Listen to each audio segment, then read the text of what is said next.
Good morning students. आज हम ग्रह व्यवस्था के प्रेरक तत्व कौन से हैं उसके बारे में जानने का प्रयास करेंगे। ग्रह व्यवस्था में प्रेरक तत्व क्या हैं? इससे पूर्व यह जानना आवश्यक है कि इन प्रेरक तत्वों का मूल क्या है। ये तत्व जीवन में कहाँ से आते हैं? ये प्रेरक तत्व हमें जीवन दर्शन से प्राप्त होते हैं। तो आइए अब जीवन दर्शन को कुछ समझने का प्रयास करते हैं। प्रत्येक व्यक्ति या परिवार की कुछ मान्यताएं, विश्वास, धारणाएं, विचार एवं दृष्टिकोण होते हैं जो या तो वे स्वयं विकसित करते हैं या उन्हें पीढ़ी दर पीढ़ी प्राप्त होते हैं। ये विचार, मान्यताएं आदि दैनिक जीवन में सही या गलत निर्णय लेने में सहायता करते हैं और दुविधा से बाहर निकालते हैं।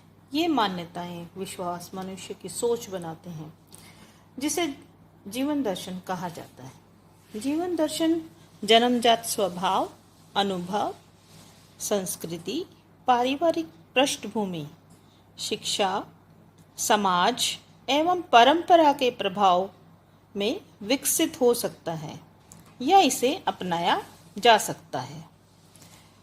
जीवन दर्शन को समझने के पश्चात आइए अब देखें कि पारिवारिक जीवन में इसका क्या महत्व है। जीवन दर्शन के महत्व को संक्षेप में निम्न प्रकार से समझा जा सकता है, जैसे कि जीवन दर्शन व्यक्ति एवं पारिवारिक लक्ष्यों का निर्माण करते हैं। जीवन दर्शन पारिवारिक एकता, प्रेम और सौहार्द का द्योतक है। जीवन दर्शन व्यक्ति के चरित्र निर्माण में सहायक सिद्ध होते हैं। विकल्पों के सर्वोत्तम चयन या दुविधा की स्थिति में जीवन दर्शन मार्गदर्शन दर्शक का कार्य करते हैं। अब ग्रह व्यवस्था में प्रेरक तत्व कौन कौन से हैं उनके बारे में जानते हैं। आपने देखा कि किस प्रकार जीवन दर्शन प्रेरक तत्वों से जुड़े हैं। ग्रह व्यवस्था के प्रेरक तत्व मूल्य, लक्ष्य एवं स्तर एक दूसरे के पूरक हैं। मूल्य, लक्ष्य एवं स्तर एक त्रिकोण के 3 बिंदुओं की भांति है जिसके केंद्र में मूल्य निहित है। मूल्य से ही लक्ष्य एवं स्तरों का जन्म होता है, परंतु एक स्वतंत्र इकाई के रूप में मूल्य, लक्ष्य एवं स्तर एक दूसरे को प्रभावित करते हैं। अब हम इन प्रेरक तत्वों का पृथक पृथक अध्ययन करेंगे। तो सबसे पहले हम शुरुआत करते हैं मूल्य से। मूल्य, आपने दैनिक बोलचाल में मूल्य शब्द का बहुत बार प्रयोग किया होगा। उदाहरण के लिए किसी वस्तु का मूल्य पूछने पर आपको उस वस्तु का मूल्य पता चलता है जिसका भुगतान करने पर वह वस्तु आपकी हो जाती है। जैसे कि आप कॉपी का मूल्य 10 रुपये या 10 रुपये देने पर वह कॉपी आपकी हो जाएगी। परंतु जीवन मूल्य या ग्रह व्यवस्था के उत्प्रेरक तत्व के रूप में मूल्य की बात करें तो यह पूर्णतः भिन्न है। यहाँ मूल्य अनिश्चित एवं अमूर्त रूप में विद्यमान होते हैं। मूल्य वास्तव में मानवीय व्यवहार को प्रेरणा देते हैं। मूल्य व्यक्तिगत, सामुदायिक एवं सामाजिक हो सकते हैं। मूल्य जीवन में रीढ़ की हड्डी के समान है जो जीवन को दिशा प्रदान करते हैं तथा जिनके अभाव में समाज का अस्तित्व नहीं है। मूल्यों के द्वारा हम मनोवृत्तियों एवं विचारों का निर्माण होता है। मूल्य समाज का अस्तित्व नहीं है। मूल्यों के द्वारा हमारी मनोवृत्तियों एवं विचारों का निर्माण तो होता ही है। मूल्य भौतिक और सामाजिक तथ्य हैं जो हमारे समाज में प्रत्येक व्यक्ति के लिए महत्व रखते हैं। ये मूल्य ही हैं जिनके अनुपालन से रामचंद्र जी ने अपने पिताजी की आज्ञा पालन करने हेतु 14 वर्ष का वनवास लिया था। उनके प्रिय भ्राता भरत ने उनके वनवास से वापस आने तक उनकी चरण पादुकाओं को राजा मानकर अयोध्या में प्रजा की सेवा की थी। तो जरा सोचिए, यदि ये मूल्य न होते तो इतिहास में हमें प्रेरणा कहाँ से मिलती। तो इस प्रकार से मूल्य बनते हैं। समझते हैं कि मूल्य का अर्थ क्या है। मूल्य को विभिन्न अर्थों में लिया जा सकता है। अर्थशास्त्र में किसी वस्तु की कीमत को मूल्य कहा जाता है, जैसा कि हमने पहले भी कॉफी का उदाहरण देकर समझा था। तो जैसे और भी हम समझने का प्रयास कर सकते हैं। चीनी का 1 किलो यदि चीनी का मूल्य 40 रुपये है तो 40 रुपये उसका मूल्य हुआ।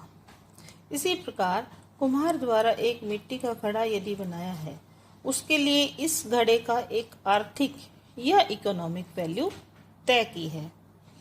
एक चित्रकार द्वारा इस घड़े पर सुंदर चित्र बनाकर रंग भर दिए गए, यह इसका सौंदर्यात्मक मूल्य है, यानी कि उसको एस्थेटिक वैल्यू भी हम कह सकते हैं। इसी प्रकार इस घड़े में ठंडा पानी पीकर यदि एक व्यक्ति अपनी प्यास बुझाता है तो उसके लिए यह तृप्ति प्रदान करने वाला मूल्य है, जिसे हम सेटिस्फाइंग वैल्यू कहेंगे। तो इस छोटे से उदाहरण के द्वारा हमने समझने की कोशिश की कि मूल्य किस किस प्रकार से हो सकते हैं, यानी कि इकोनॉमिक, एस्थेटिक और सेटिस्फैक्ट्री। मूल्य का अर्थ सभी के लिए भिन्न भिन्न हो सकता है, परंतु इसकी महत्ता सभी के लिए समान और संतुष्टि प्रदान करने वाली होती है। मूल्य मानवीय व्यवहार, मनोवृत्तियों और सोच का आधार होता है। अब हम जानने की कोशिश करते हैं कि मूल्यों की उत्पत्ति, उद्गम और विकास कैसे होता है। मूल्य जीवन को सार्थकता प्रदान करते हैं। व्यक्ति स्वयं मूल्यों का निर्माण करता है। मूल्य मानवीय व्यवहार, रुचियों और अभिवृत्तियों को प्रेरित करते हैं। इनका औचित्य समाज की भलाई एवं कल्याण से है। यदि मूल्यों में कल्याण एवं सुख की भावना निहित नहीं होती तो मूल्य प्राणहीन है।